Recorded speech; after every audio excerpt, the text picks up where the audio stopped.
안녕하세요. 과학으로 보는 세상씨. 오늘도 흥미진진, 풍성한 과학 이야기 가득 싣고 돌아왔습니다.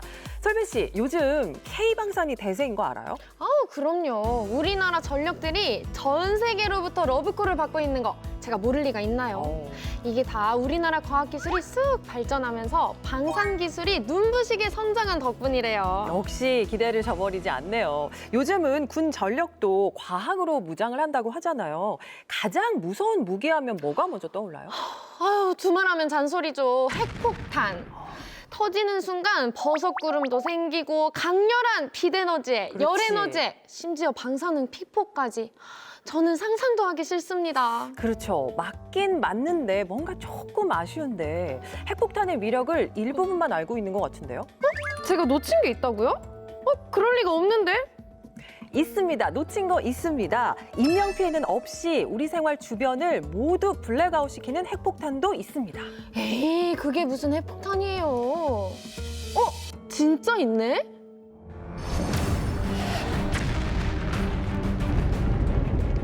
EMP 효과는 낙뢰 1000개가 밀집해서 치는 것과 동일한 위력입니다.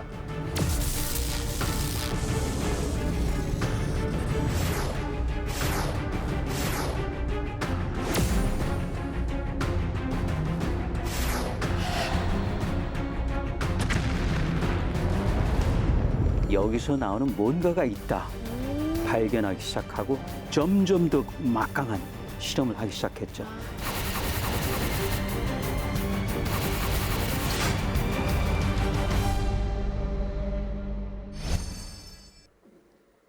솔빈 씨, 많이 놀란 것 같은데 괜찮아요? 진짜 이 과학이란 세계는 알면 할수록 더 궁금해지고 더 알고 싶어지는 세계인 것 같아요. 오늘의 주제, EMP. 제가 이 주제를 몰랐다니 너무 속상합니다. 예. 1분 1초라도 빨리 알고 싶어요. 솔빈 씨, 진정하고요. 마음 알겠습니다. 솔빈 씨 때문에라도 오늘 함께 출연해 주시는 분들 서둘러서 소개를 해드려야겠습니다. 함께 해주신 두 분, 함께 해주셔서 고맙습니다. 자기소개 직접 부탁드릴게요. 네, 안녕하세요. 서울대학교 원자핵공학과 명예교수 서윤일입니다. 안녕하십니까. 한국전기연구원 전기환경연구센터에 근무 중인 우정민입니다. 오늘 EMP가 무엇인지 그 궁금증을 풀어드리도록 하겠습니다. 예, 반갑습니다. 두 분과 함께 오늘 핵과 관련한 이야기 나눠보도록 하겠습니다. 핵폭탄, 정말 먼 나라 이야기라고 하면 얼마나 좋을까 싶은데요. 최근에 북한이 전술 핵탄두로 추정되는 화산 31호를 공개하고 핵실험을 하는 풍계리 갱도를 보수하는 움직임도 보였습니다. 그래서 불안감이 높아져 가고 있는데요. 이에 대비하기 위해서 우리나라도 지난 4월에 북한의 위협에 대비해서 초고성능, 초강력 무기를 개발할 거라고 밝혔는데요. 여기에 포함된 게 바로 EMP탄입니다. 제가 요즘 뉴스를 열심히 봐가지고 웬만한 미사일 이름들은 다 들어봤거든요. 뭐 순항 미사일, 대륙간 탄도 미사일. 근데 EMP, 이 EMP라는 폭탄은 제가 처음 들어본 것 낯설어요. 같아요. 네, EMP, 일렉트록 매그네틱 펄스의 약자입니다. 우리말로 전자기 펄스라고 하는데요. 전자기 펄스? 네네, EMP탄은 이제 강력한 전자기 펄스를 발생을 시켜서 그 주변의 첨단 기기들을 일명 목통시키는 첨단 무기입니다. 핵폭발 때 발생하는 강력한 에너지를 가지는 전하가 발생하고 이 전하가 공간상에서 진동 운동을 하면서 대기 중에 퍼져나가게 되는데요. 이때 전자기 펄스, 즉 EMP가 발생하게 됩니다. 이 EMP가 전기 회로 안에 들어오게 되면 전압이 걸리게 되는데요. 그래서 이 EMP의 강력한 에너지 때문에 이 회로가 버틸 수 없는 과전화 상태가 되어서 이 전자기기가 마비되는 것입니다. 네, 쉽게 설명을 하자면은 220V 저희가 사용하는 가전제품에 10만 볼트쯤의 전압이 걸리게 됩니다. 그래서 EMP탄은 첨단 무기로도 규정이 됩니다. 설명을 들어보니까 EMP탄이라는 것이 전기와 관련된 무기인 것 같은데 이게 핵폭탄과는 어떤 관련이 있는 건가요? 그러니까 역사를 따지면 1958년 처음 핵실험했는데 그때 모르고 있었죠. 그때는 이제 그 자유롭게 핵실험을 했었던 것 같아요. 그러니까 지하에서도 하고 수중에서도 하고 좀 재미가 없었던지 이제 공중으로 올라갔죠. 1962년에 그 우리말로 특급 불가사리라는 스타피쉬 프라임이라고 하는 거를 진짜 높이 이번에 진짜 마음 먹고 400km까지 그때는 이제 그 라켓 실어가지고 쐈단 말이죠. 네. 근데 그때는 이제 존스턴 섬이었었는데 무려 1,500km 떨어진 하와이. 진짜 이번에는 전자장비가 거의 다 먹통이 되고, 근데 그때만 하더라도 지금처럼 이렇지는 않았거든요. 그리고 또 이제 교통신호도 그때는 진짜 거기 별로 큰 도시도 아니지 않습니까? 네. 300개가 전부 나가가지고 교통 마비되는 사건. 그 특히 그때는 또 밤이었단 말이에요. 네. 굉장히 위험한 상황에서 그러다 보니 이게 여기서 나오는 뭔가가 있다 발견하기 시작하고 점점 더 막강한 실험을 하기 시작했죠. 참 EMP탄이라는 게 위력이 대단한데 처음에는 좀 우연히 발견이 됐다. 그렇죠. 여기 참 재미있는 부분이네요.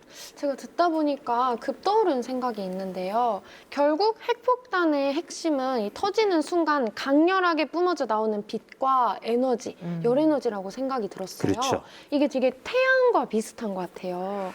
우리가 일상에서도 태양풍이 불면은 간혹 이런 특정 지역에서 통신 장비가 다 마비되기도 하잖아요. 그러면은 핵폭탄이 터지면 EMP가 따라오는데 이 원리도 태양과 비슷한 걸까요? 아, 네. 솔빈 씨 잘 아시네요. 태양의 이제 까만 점 저희가 볼 수 있는데 이 태양의 흑점 폭발해서 발생해서 지구의 자기장이 이렇게 흔들리는 태양풍 역시 EMP이며 저희가 보통 E3로 분류합니다. 이 EMP라는 것은 일정한 크기를 가지는 것이 아니라 다양한 크기와 펄스폭을 가지고 있고요. 그래서 그거를 E1, E2, E3로 분류가 됩니다. 핵폭탄에 의해서 발생하는 EMP 역시 지구의 자기장이 흔들리는 원리이고 저희가 또 E1, E2, E3 여러 가지가 나오지만 E3와 같이 태양풍과 비슷한 원리를 가지고 있습니다. 그러니까 EMP탄이 터지면 뭐 전자기기라든지 통신 장비까지 고장이나 버린다. 여기까지는 이해가 잘 됐습니다. 그런데 이게 무기로 사용된다는 거는 그 피해가 우리가 상상하는 그 이상이라는 그런 얘기겠죠, 교수님. 맨 처음 항공기가 떨어진다는 이야기도 있었는데 그거는 아마 아닐 것 같아요. 왜냐하면 기본적으로 그 피뢰침처럼 네. 이 전자기파 소위 전기 아니겠어요? 이걸 흡수해버리니까 아마 그거는 아니지만은 통신 장애는 있을 것 같아요. 그렇죠? 또 한 가지는 이제 예를 들어서 지상으로 오면은요. 자동차 같은 경우는 이제 특히 내연기관은 이 스파크 나잖아요. 네. 거기에 문제가 있을 수 있어요. 그러니까 거기서는 이제 자동차는 멈출 수가 있죠. 그리고 가장 큰 거는 이제 그 전기다 보니까요. 선이 길면은, 그러니까 배전선, 송전선 이렇게 길면은 훨씬 더 영향이 크죠. 그리고 아까 이제 핵 EMP라고 하면은 이제 멀리서 내려오잖아요. 그리고 그 전자선을 달아가지고 이렇게 좀 이제 나선형으로 이렇게 일단 들어가면 이게 입자가 한 개가 아니란 말이죠. 수십억 개가 되게 이게 쫙 흘러버리면은 이 자체가 타버리니까 그러면 이제 그 사회 기반 시설 자체가 그냥 없어지는 거죠. 그러니까 그 전에 이제 우리 개인적으로 그렇잖아요. 우리는 지금 전부 전자장비가 있잖아. 지금 들고 있는 이것도 마찬가지고. 자, 그런데 일단 이것도 보면은요. 여기 그 과부하가 걸린단 말이죠. 과부하 걸리면 이거 터지잖아요. 쉽게 말하면. 그러니까 그래서 이런 부분들이 하니까 사실 우리가 그 호모 사피엔스지만 워낙 우리 전화기라는 게 우리 몸의 일부가 돼가지고 어떤 분들은 이제 호모 포노스라고 해요. 그러니까 네. 전자인간 또는 전화인간 없으면 이렇게 되는데 불안해하시는 분들이 그렇죠. 있어요. 이게 우리 몸의 일부가 된 건데 우리 몸의 일부가 그냥 완전히 사라져 버린 것이죠. 그런 점에서는 굉장히 큰 피해가 예상이 되는 거예요. 뭔가 끔찍한데요. 그렇죠. 상상만 해도 끔찍하네요. 그렇죠. 제가 인터넷 서핑하는 걸 좋아하는데 진짜 EMP탄이 터지면 이것도 못하는 거잖아요. 그렇죠. 저희 작년에 10월에 그 카카오땡 모 회사에서 잠시 두절이 됐던 때 기억하시나요? 저는 정말 잠깐의 순간이었는데도 너무 힘들었거든요. 네, 맞습니다. EMP 공격은 일상의 모든 생활을 마비시켜서 무방비 상태를 만드는 결과를 나타냅니다. 작년 카카오땡 사태 역시 저도 기억을 하는데요. 네. 뭐 선물하기, 그다음에 SNS 메시지 이런 서비스들이 모두 멈췄습니다. 2021년도 당시에도 디도스 공격으로 인해 KT 서비스에서도 많은 혼선이 있었습니다. 맞아요. 네, 인터넷이 안 돼서 카드 결제부터 금융, 의료 서비스까지 많은 혼선이 있었는데요.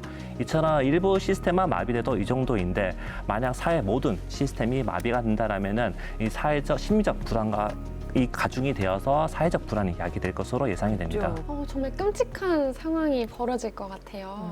근데 저는 사실 무기라는 거는 인명 피해를 당연히 동반하는 줄 알았어요. 근데 아까 박 교수님께서 말씀하시는 거 들어보니까 인명 피해는 따로 없는 것 같은데 그러니까. 이런 인명 피해 없이 사회적인 시설들만 마비시키는 EMP탄 같은 무기를 만드는 이유가 있을까요? 그렇겠죠. 그러니까 이거는 정말 말씀 주신 대로 인명살상은 없는 거예요. 그러니까 그냥 그대로 있고 그야말로 전자 장비 또 통신 장비 또 전력 기반 시설 그리고 아까 말씀드린 대로 병원도 마찬가지죠. 모든 게 다 멈춰버리니까 이제 전기가 나가면 물이 끊기죠. 그렇죠? 물이 끊기면 어떤 문제가 있을까요? 물론 식수도 있지만은 바로 위생 문제가 발생해요. 그럼 이제 전염병, 기타. 그런데 병원에 가면은 의사가 없습니다. 병원 자체가 문을 닫아야 돼. 이거는 굉장히 심각한 상황이에요. 우리가 어디 가서 기댈 데가 없어지는 것이죠. 그러니까 우리가 생각하는 이런 문명화된 사회, 병원이 있고 공장이 있고 뭐 어디 직장이 있고 뭐 저기 어떤 첨단 시설이 있고 인공지능이 있고 이게 우리 한꺼번에 다 사라져 버리는 거죠. 박사님, 저는 EMP탄이라는 게 눈에 보이지 않다 보니까 네네. 설명을 들어도 위력이 좀 체감이 되지 않거든요. 맞아요. 네, 이렇게 이야기하면 좀 더 쉽게 이해가 될 것 같습니다. 저희가 비 오는 날씨에 볼 수 있는 낙뢰라는 것이 1000개 정도가 한 지역에 동시에 떨어지는 것 같은 위력입니다. 잠깐만 피카츄가 몇만 볼 때였죠? 이 정도면은 그 전자기기만 마비되는 게 아니라 그냥 모든 게 파사삭 사라져 버릴 것 같은데요. 그러니까요. 네, 그렇습니다. 네, 핵하면 막연하게 위험한 무기다라고만 생각을 했었는데 두 분의 이야기를 구체적으로 나누다 보니까 이게 얼마나 인류에게 큰 위협을 주는 무기인지 다시 한번 느끼게 되는 것 같습니다.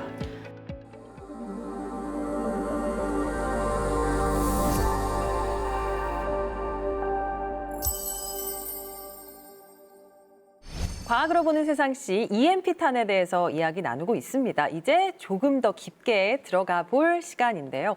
생각을 해보니까 핵 보유국이라면 EMP탄을 보유했을 확률도 높겠어요, 교수님? 그렇죠. 그러니까 기본적으로 이제 우리 공식적인 나라는 5개 아닙니까? 그러니까 최소한 미국, 러시아, 중국도 그렇고요. 영국, 프랑스 다 갖고 있을 거고요. 인도, 파키스탄, 이스라엘은 아직 미지수인데 조금 불길한 소식이지만은 북한도 지난 6차 핵실험 보면은 그때 선전도 잔뜩 하지 않았습니까? 네. 이러이러 해가지고 네. 우리 공화국은 다양한 그리고 다종화된 핵폭탄 갖고 있고 그건 뭐냐면은 그리고 거기서 직접적으로 EMP를 언급했어요. 결국 핵이 없으면 EMP탄은 꿈도 못 꾸는 거네요. 아닙니다. 비핵 EMP탄이라는 것도 있습니다. 교수님께서 말씀하신 것처럼 EMP라는 것이 핵폭탄으로부터 시작이 되었지만 그 원리가 전자기파에 있다는 것을 알게 된 이후로는 저희가 지금까지 얘기해왔던 핵폭발에 의한 EMP가 아닌 전자기 펄스를 이용한 EMP탄, 비핵 EMP탄도 있습니다. 이 비핵 EMP탄은 콘덴서에 축적된 전하가 화약성 폭발로 인해서 순간적으로 이제 방사되면서 EMP가 발생이 됩니다. 그러니까 전자기파가 EMP를 일으키는 요인이라는 말씀이잖아요. 네. 그럼 저희가 또 전자기파에 대해서 알아야겠는데요. 그렇죠. 네, 전자기파는 맥스웰이라는 분에 의해서 정리가 되었습니다. 전기장과 자기장이 교차를 하면서 공간상에 진행하는 파동입니다. 제가 이제 전기장이라고 먼저 얘기를 했는데요. 전기장은 저희가 흔히 많이 사용되는 전압 가정에서 220V 전압에 의해서 발생이 되고요. 자기장은 우리 자석 또는 이제 전류가 흐를 때 생기는 것이 자기장입니다. 이런 것이 교차를 하면서 진행하는 이제 파동이 이렇게 물결치면서 가는 건데요. 이런 전자기파를 이제 길이 단위로 이제 환산을 하게 되면은 파장이라고 저희가 규정을 합니다. 이 파장의 길이에 따라서 스펙트럼이 규정이 되는데요. 파장이 매우 긴 전파나 또는 라디오파 같은 것도 있고요. 그다음에 그 위로 좀 더 짧아질수록 적외선, 가시광선, 자외선 같은 대역으로도 나뉘어집니다. 익숙한 게 많이 나오네요. 가시광선. 이처럼 전자기파는 굳이 무기뿐만 아니라 이제 일상생활 속에서도 많이 사용이 됩니다.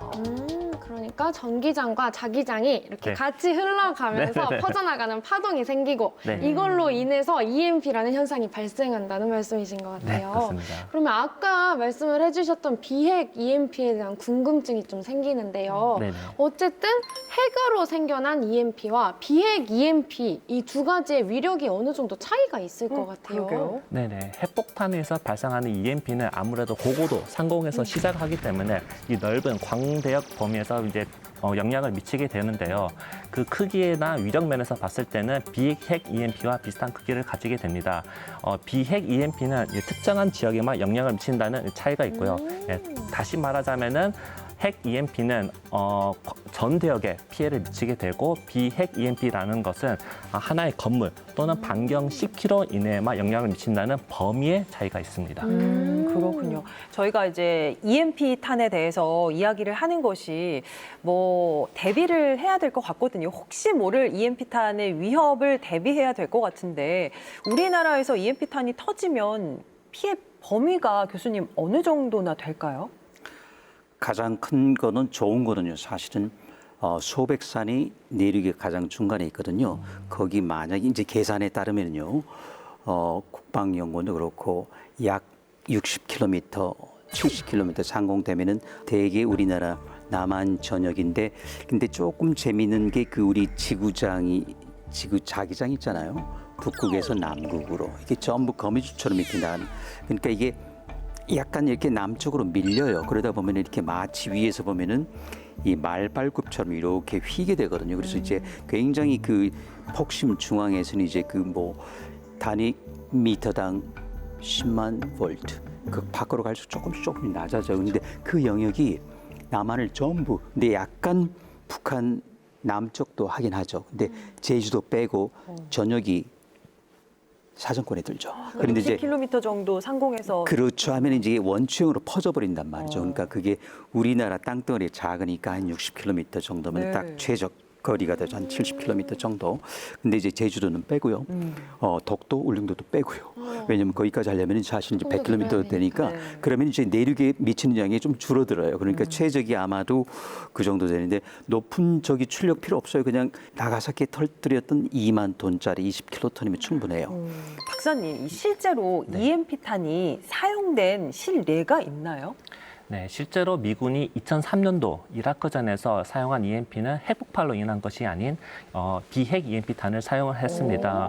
네, 전쟁을 개시하기 전에 초반에 EMP탄을 먼저 사용해서 주요 군 시설이나 저희처럼 지금 촬영하고 있는 방송국을 마비시켜서 이런 혼란을 야기시켰는데요. 네. 이게 이제 눈과 귀를 가린 상태를 만들어서 전쟁 초반부터 우위를 선점하였습니다. 이때 사용한 방식은 마그네트로 하이드록 다이내믹 방식인데요. 발생되는 전자가 주변에 쌓이는 코일을 따라서 이렇게 뱅글뱅글 돌아가면서 EMP를 발생하는 것입니다. 이렇게 발생하면은 메가와트급의 EMP가 발생을 하게 되고 역시나 그 이때를 무력화시킵니다. 그래서 현재 지금 사용되는 비핵 EMP라는 것은 미군에서 챔프를 운영하고 있는데요. B-52 기체에 탑재되는 순항 미사일의 전자기파 발생 장치를 탑재시킵니다. 어쨌든 비핵 EMP가 지금 상용화된 게 있다는 소리네요. 그러면. 네, 그렇습니다. 네, 미국에서 갖고 있습니다. 네. 그러면 우리나라는 어떤가요? 혹시 우리나라도 가지고 있나요? 비핵 EMP는 있겠죠. 그럼 박사님도 EMP탄 보신 적 있으세요? 아, 네, 저는 비핵 EMP라면 봤습니다. 네. 저만 못 뽑은 것 같아요. 여기 있어요, 저도. 다행이다. 저희가 이렇게 EMP에 대해서 열심히 이것저것 알아봤는데 직접 볼 수가 없는 게 너무 아쉬운 것 같아요. 그러니까요. 보고 싶은 것 같은데 그 소원 제가 들어드리겠습니다. 진짜요? 자, 저기 한번 보실래요? 여기가 맞는 것 같은데. 여기가 아닌가? 아이, 진짜 바쁘다고요. 아유. 아, 누구시냐니까요. 어머 세상에. 어머, 이렇게 큰 사람이. 아니, 이게. 어머 세상에. 아니, 누구세요? 누구세요? 저는 한국전기연구원의 사랑둥이 마스코트 꼬꼬마 캐리랍니다. 캐리요? 혹시 오늘 EMP 보러 오신다는 분 아닌가요? 제가 지금 비밀 업무 중이라서 조용히 하셔야 돼요. 근데 저는 EMP를 보러 왔는데 뭐 어떻게 볼 수 있는 거예요? 제가 박사님이랑 같이 얘기를 나눠볼까요? 박사님이 어디 계세요? 박사님! 어디? 박사님! 우리가 지금 비밀 업무 중이라서. 어디?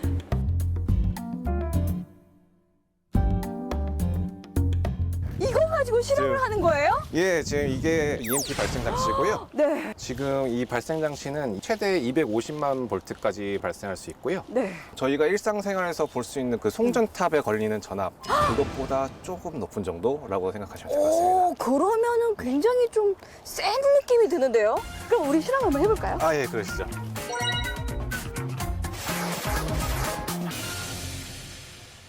자, 이 공터에서 이 드론이 쫙 올라가다가 이 아이가 EMP 공격을 받으면 어떻게 되는지 보여드리도록 하겠습니다. 예, 쏘겠습니다. 하나, 둘, 셋, 발사.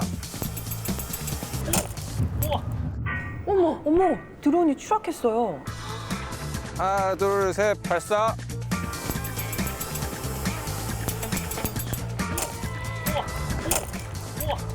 저 드론은 이제 못 쓰는 건가요? 네, 저희가 노력해봤지만 살릴 수가 없었습니다. 아, 저런. 저는 이렇게 옆에서 지켜봤는데 이게 왜 꺼지는지 사실 잘 모르겠거든요. 어떤 원리로 이렇게 공격을 받는 거죠, 얘가? 아, 일단은 EMP 발생 장치에서 컨덴서에 충전된 전화가 트리거로 통해서 짧은 시간 안에 이 안테나를 통해서 방사가 되면 이 방사된 전압이 이 매직봉에 있는 전기 회로에 순간적인 전압이 가해지는 걸 서지라고 하는데 서지에 의해서 이 매직봉 안에 있는 전기적인 회로들이 고장이 나게 됩니다. 아니 그러면은 이게 EMP 공격을 받아서 그런 거잖아요. 예. 우리 일상생활에서도 이런 일이 생길 수가 있나요? 아, 그렇죠. 자연적으로 발생하는 거는 크게 생각하면 낙뢰가 있고요. 일상생활에서는 저희 자주 일어나는 정전기가 있습니다. 그럼 정전기 실험을 하러 가보도록 하겠습니다. 오, 정전기 실험도 할 수 있는 거예요? 그렇죠. 한번 가볼까요? 예, 가보시죠. 가볼까요? 뾰로롱! 박사님, 그럼 정전기가 왜 발생하는 거예요? 일반적으로 정전기는 마찰을 통해서 축적되는 전하들이 이렇게 가까이 다가가면은 이렇게 찌릿하게 되면서 정전기가 발생하고요. 흔히 볼 수 있는 거는 주유소에 정전기 패드가 있잖아요. 네. 그 정전기가 이제 대기 중에 있는 휘발유가 묻는다면 화재 위험성이 있기 때문에 정전기 패드를 꼭 사용해 주시는 게 좋고요. 그럼 정전기로도 EMP 공격이 가능하겠네요? 크기가 큰 정전기를 이용하면은 EMP 공격이 가능하고요. 정전기를 전원선 같은 데다가 흘리는 경우에는 의도적인 EMP 공격이라고 할 수 있습니다. 박사님 덕분에 이 정전기로 인한 EMP 공격에 대해서 잘 알 수 있었던 것 같습니다. 그런 의미로 박사님, EMP 공격!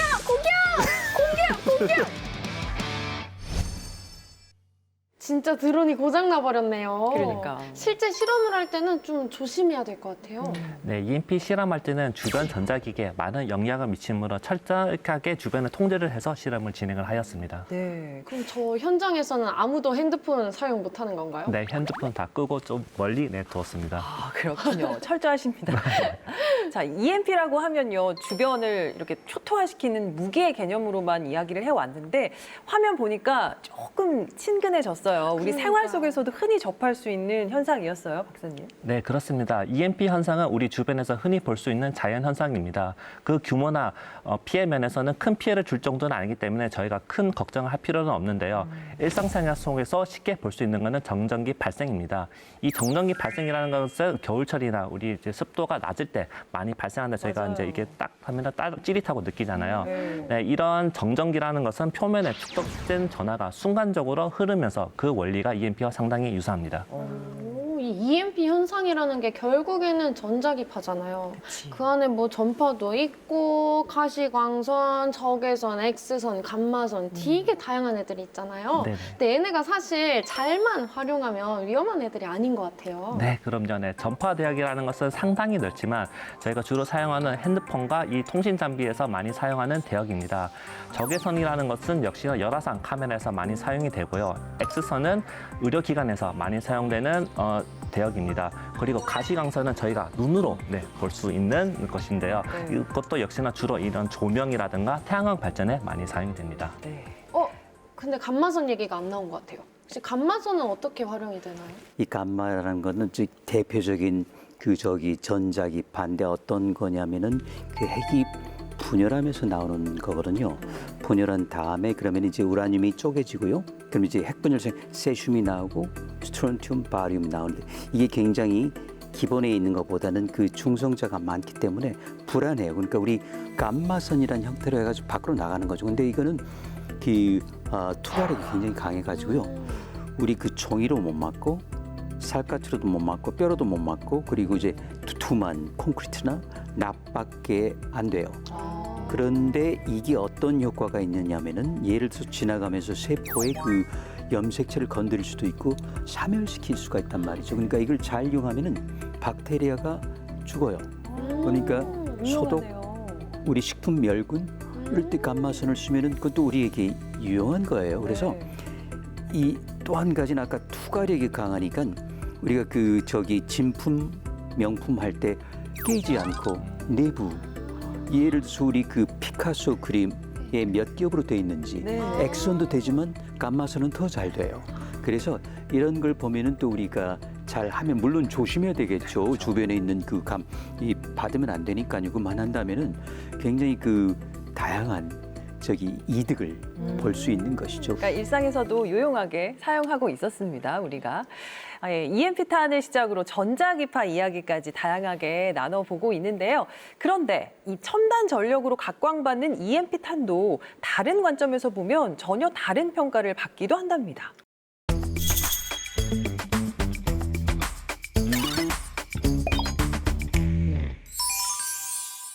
EMP탄 사실 전자기 펄스탄이죠. 알고 보면은 이미 낡은 전력일 수도 있습니다. 왜냐하면 이건 20세기 기술이거든요. 지금 21세기. 그래서 사실 이 EMP가 정말 첨단이냐 그렇지 않을 수도 있습니다만은 특히 미국 같은 나라에서는 지금은요 사이버 테러, 3차원 인쇄기, 빅데이터 또는 인공지능을 이용 복합한 이런 사이버 테러에 대비한 그 공격 그리고 또 수비 여기에 대해서 사실은 전력을 하고 있거든요. 그렇지만은 우리나라 같은 상황에서는요, 우리는 굉장히 전자장비가 많고 세계 두 번째 가라면 서러운 정보 강국입니다. 그러다 보니 EMP에 굉장히 취약하게 됐죠.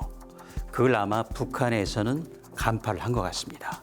그래서 이 EMP에 대한 거를 굉장히 추구를 해왔고 몇 년 전에 벌써 아마 5년 전일 것 같기도 하고요. 6차 실험 때 이거를 러시아 기술을 도용해서 또는 같이 협업해서 완성 단계에 이른 것 같아요. 근데 여기서 말하는 EMP는 기존의 EMP하고 차원이 다릅니다. 초강력 EMP 단이거든요. 이거는 기본적으로 우리나라 한반도 절반뿐만 아니고요. 그리고 미국 전역을 사정권에 넣을 수 있습니다. 그 이유는 뭘까요?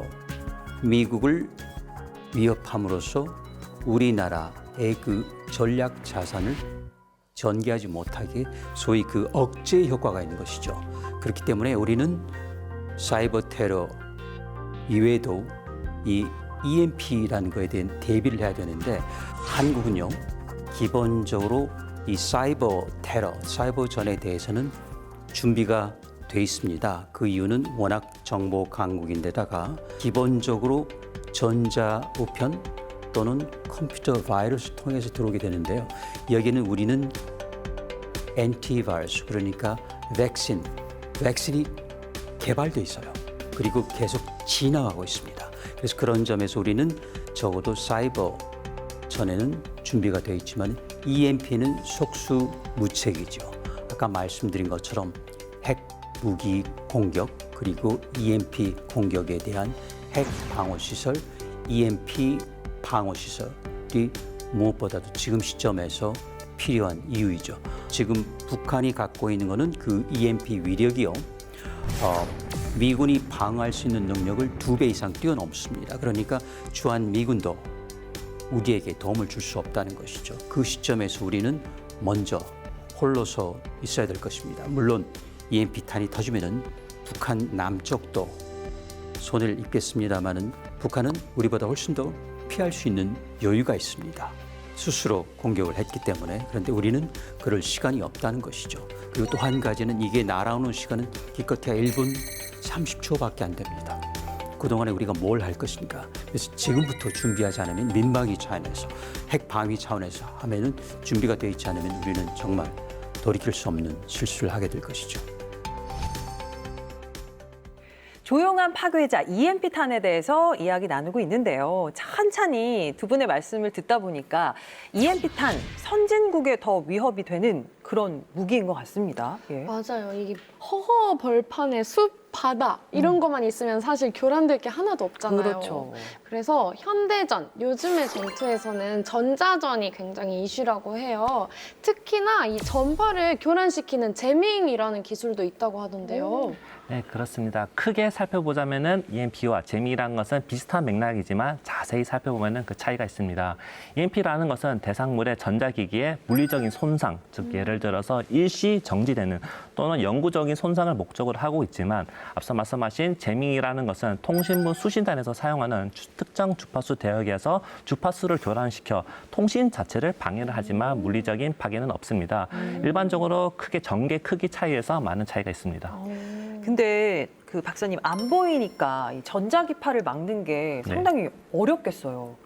네, 그래서 이런 EMP 방어는 크게 프론토 커플링 그리고 백도어 커플링으로 나뉩니다. 어려워요. 네, 이 프론토 커플링이라는 것은 저희가 이 아파트 대문을 정문을 통해서 이렇게 당당하게 들어오는 것이고요. 백도어 커플링이라는 것은 뒷문으로 몰래 들어오는 EMP라고 합니다. 그래서 백도어구나. 네, 그래서 이런 침투 경로에 따라서 대비책이 많이 달라지게 되는데요. 이런 대비책은 크게 네 가지로 분류가 될 수 있습니다. 먼저 건축물 내부에 전자기파를 차폐하는 이런 납이라든가 어떤 차폐를 하는 그 차폐 기술을 적용을 하거나 아니면은 건축물 외부 모든 전선에 필터링 기술을 적용하는 방법도 있고요.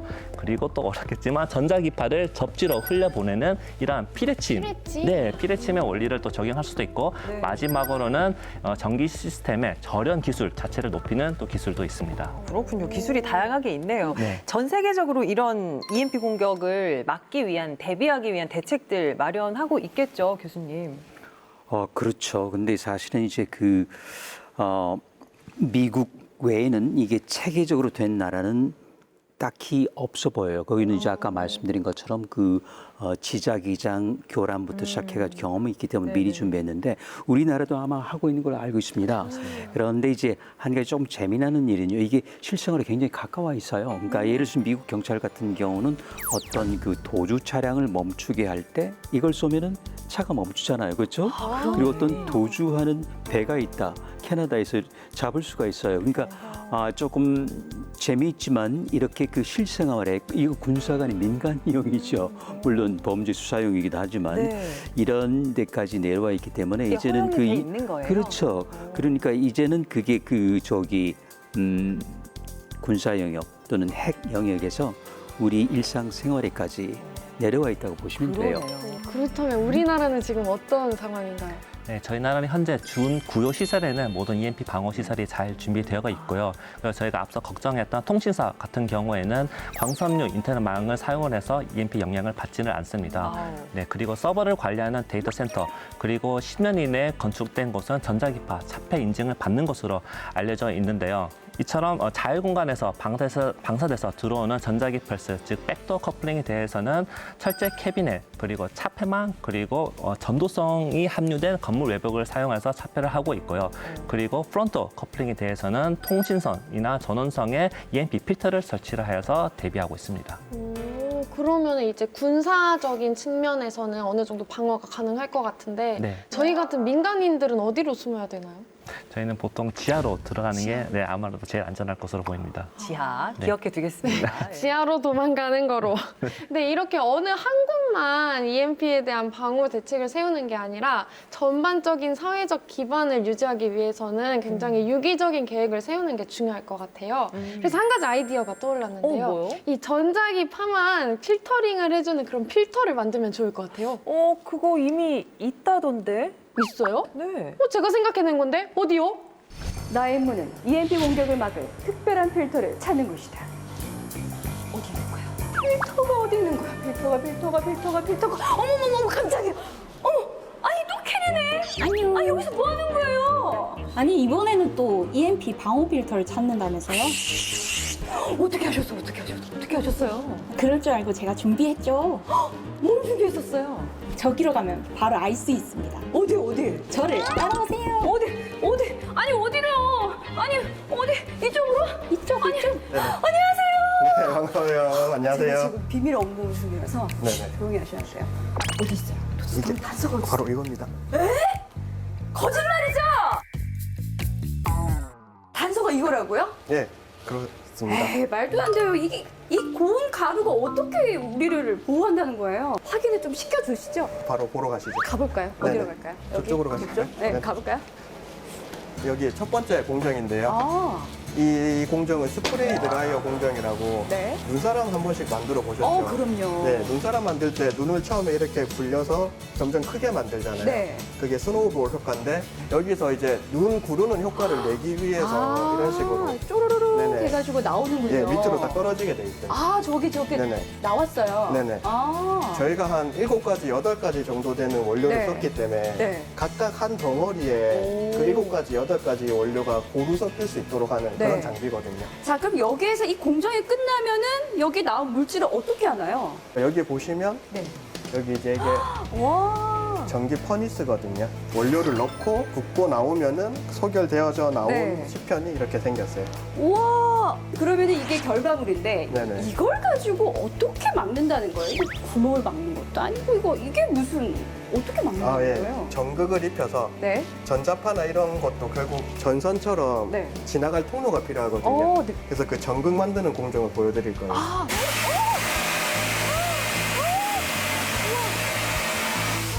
오. 아, 요렇게 빠르게 쫙 입혀주네요. 네네네.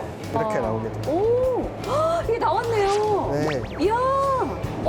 확실히 좀 거칠거칠해졌어요, 표면이. 네네. 이렇게 전극을 입히고 나면은 얘가 이제 전기를 통할 수 있게 되기 때문에 네. EMP를 막든 어떤 역할을 할 수 있게 되거든요. 네. 일반적으로 알고 있는 그 저항은 네. 수동 저항이라고 하거든요. 네. 특정 전압이 인가되면 특정 전류만 딱 나오는. 네. 그런데 얘는 특정 전압 이상이 되면 전류가 변해요. 딱 막아버려요. 네. 댐 같은 역할이죠. 구체적인 수치를 말씀드리면은 단위 면적당 전류가 얼만큼 흘렸는가로 이게 비교를 할 수 있거든요. 네네. 단위 센티미터당 1200암페어 정도를 흘릴 수 있어요. 오, 그럼 네. 어느 정도예요? 굉장히 높은 정도. 세계 1등입니다. 아, 진짜? 세계 1등이요? 예, 예. 세계 1등입니다.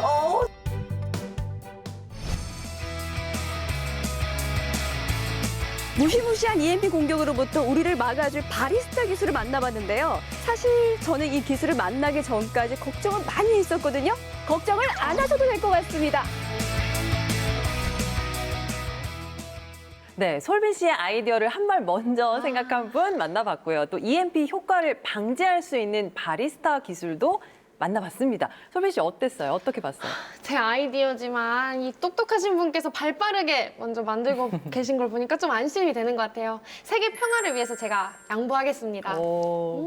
근데 이 EMP 방호 기술이라는 게 좀 새롭게 알려지고 있는 분야더라고요. 그래서 시작하면서 좀 난관이 많았을 것 같아요. 네, 사실 이 EMP 기술이라는 것은 국가 간의 기술 교류가 금지되어 있는 보안 기술입니다. 그래서 저희가 보통 연구를 시작할 때 선행 연구를 확인하기 위한 논문 서칭이라든가 보고서 검색이 이제 되게 그 숫자가 절대적으로 부족을 했고요.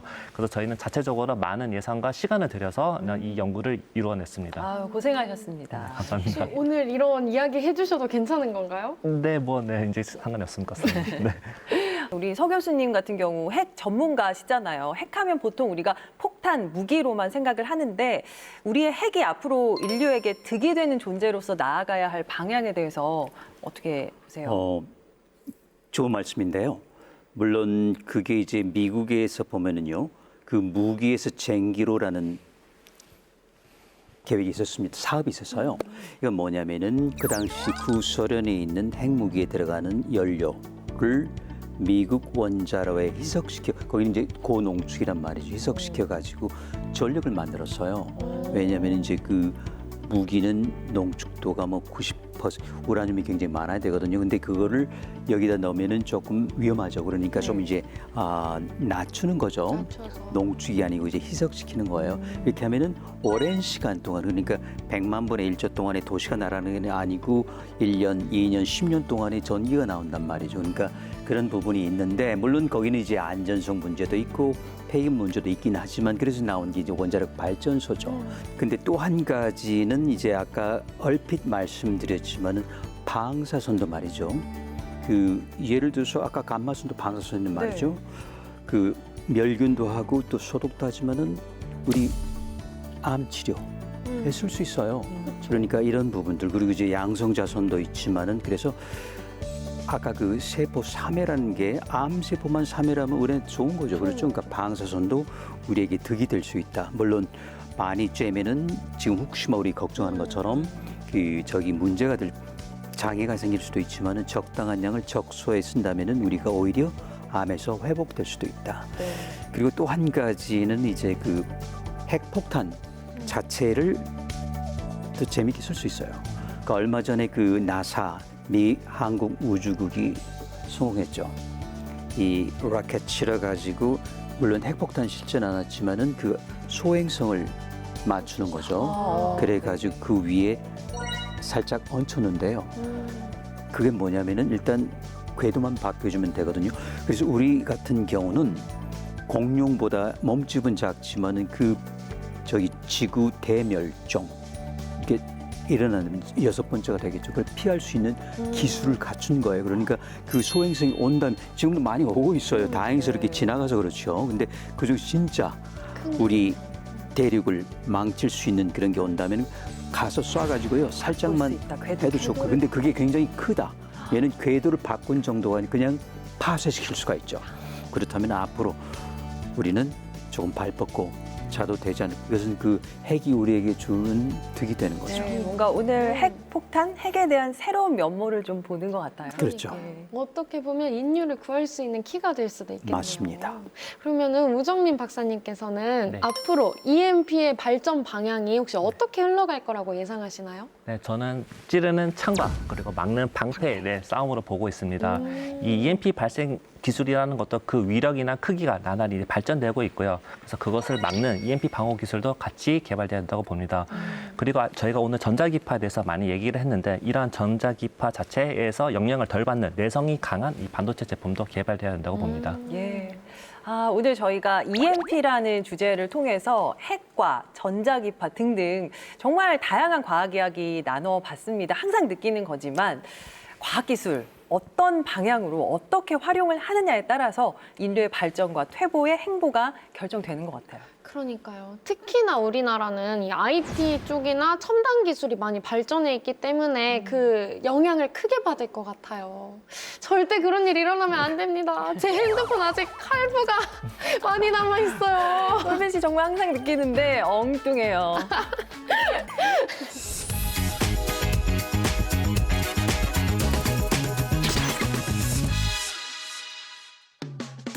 따끈따끈한 과학계 소식을 알아보는 과학이수다. 과학통신원 강솔빈입니다. 그동안 과학계엔 어떤 뉴스들이 있었을까요? 이수다. 첫 번째 소식입니다. 플라스틱 재활용에 대한 새로운 돌파구가 열렸습니다. 바로 섭씨 15도의 저온 조건에서도 플라스틱을 분해할 수 있는 미생물이 발견됐기 때문인데요. 원래 미생물은 식물의 세포벽을 분해하는 효소를 생산하는데요. 플라스틱 분자 구조가 식물의 세포벽과 비슷해서 미생물이 플라스틱도 식물의 세포벽인 줄 알고 효소를 만들어낸답니다. 하지만 대부분의 미생물 효소들이 섭씨 30도 이상에서만 활동해 많은 제약이 있었는데요. 최근 스위스 연방 산림 눈 지형 연구소의 한 연구팀에서 그 제약을 풀 열쇠를 찾았습니다. 낮은 온도에서도 각종 플라스틱을 분해하는 세균과 곰팡이를 발견해서 유레카를 외친 거죠. 연구팀은 알프스 고산지대와 그린란드 등지에 1년간 묻혀있던 플라스틱 쓰레기를 수집해 플라스틱에 붙어있던 세균과 곰팡이류를 조사한 결과 섭씨 15도에서도 플라스틱을 분해하는 능력을 확인했답니다. 이제 플라스틱 분해에 새로운 혁신이 이루어지나요? 우리의 지구를 지키기 위해 미생물 곰팡이들아, 플라스틱 분해 요소 열심히 만들어줘. 이수다. 두 번째 소식입니다. 미국 항공우주국 제트추진연구소 연구진이 지구, 달, 토성 등 다양한 행성을 탐사할 수 있는 뱀 로봇을 공개했습니다. 미끄러운 눈밭 위는 물론 돌과 모래로 뒤덮인 지형도 자유자재로 꿈틀꿈틀 빠져나가는 이 로봇. 길이는 4m에 무게는 100kg에 달하는 이 뱀 로봇은 보통 로봇들은 갈 수 없는 험한 지형까지 자유자재로 이동할 수 있다고 하는데요. 특히 생명체가 있을 것으로 추정되는 토성의 얼음 위성 엔셀라두스를 탐사하는데 큰 역할을 할 것으로 기대하고 있습니다. 현재 이 뱀 로봇은 눈과 모래, 얼음이 있는 다양한 환경에서 실전 테스트를 거치고 있는데요. 그 어떤 문제가 발생해도 인간의 도움 없이 스스로 복구하는 능력을 갖추는 것이 최종 목표라고 하네요. 앞으로 이 뱀 로봇이 인류가 풀지 못한 외계의 비밀을 풀어주었으면 좋겠네요. 과학으로 보는 세상시가 응원하겠습니다. 이쓰다 마지막 소식입니다. 국제과학자들이 전 세계 다양한 인종의 유전 정보를 담은 유전체 지도를 완성했다고 합니다. 지난 2003년 미국 과학자들이 유전체 지도를 공개한 이후 20년 만의 일인데요. 아참, 유전체 지도가 뭔지부터 알아야겠죠? 유전자와 염색체의 서열을 정리해서 사람 몸이 어떻게 구성되고 작동하는지를 보여주는 일종의 설계도랍니다. 국제학술지 네이처를 통해 발표한 이번 범인류 유전체 지도는 기존의 소수의 유전체를 담은 것과는 달리 아시아, 아프리카, 유럽, 아메리카 등 세계 곳곳의 다양한 인종 47명의 유전자를 수집해서 해독했답니다. 다양한 사람들의 유전체 정보를 반영한 유전체 지도가 등장함에 따라 질병 진단이나 유전병 예측 등 보건 개선이나 질병 극복에 한 걸음 더 다가갈 수 있는 발판이 될 것으로 예상된다는데요. 연구진은 이어 2024년까지 전 세계 모든 인종의 유전 정보를 담아 범유전자 정보를 더욱 강화할 예정이랍니다. 유전체 지도 덕분에 평균 수명이 200살, 300살까지 되는 날이 금세 오지 않을까 싶네요. 이쓰다! 오늘 제가 준비한 소식은 여기까지입니다. 다음 시간에도 따끈하고 재미있는 과학계 소식 풍성하게 준비해올게요. 과학 모두 이쓰다! 네, 오늘은 조용한 파괴자 EMP탄에 대해서 알아봤습니다. 우리와는 좀 거리가 먼 첨단 군 전력이라고만 생각을 했었는데 우리 생활에 밀접한 그런 과학 개념들이 많이 담겨 있었던 것 같습니다. 맞아요. 저도 오늘 이 시간을 계기로 과학에 대한 시야가 훨씬 넓어진 것 같아요. 네, 저희 아주 유용한 시간이었는데요. 두 분 어떠셨어요? 네, 저도 좋았습니다. 한 번 더 불러주시면 진짜 더 멋진 핵을 보여드리겠습니다. 약속하시는 거예요? 네, 약속입니다. 알겠습니다. 네, 저도 오늘 재밌는 소재로 함께 이야기할 수 있어서 정말 뜻깊은 시간이었습니다. 저는 이제 연구원으로 복귀해서 열심히 연구하도록 하겠습니다. 네, 저희 응원하도록 하겠습니다. 자, 오늘 저희가 준비한 시간 여기까지입니다. 다음 시간에 더 유익한 과학 이야기 들고 찾아오겠습니다. 과학이 보인다. 과학이 즐거워진다. 스치기만 해도 당신은 과학 전문가. 과학으로 보는 세상, 씨.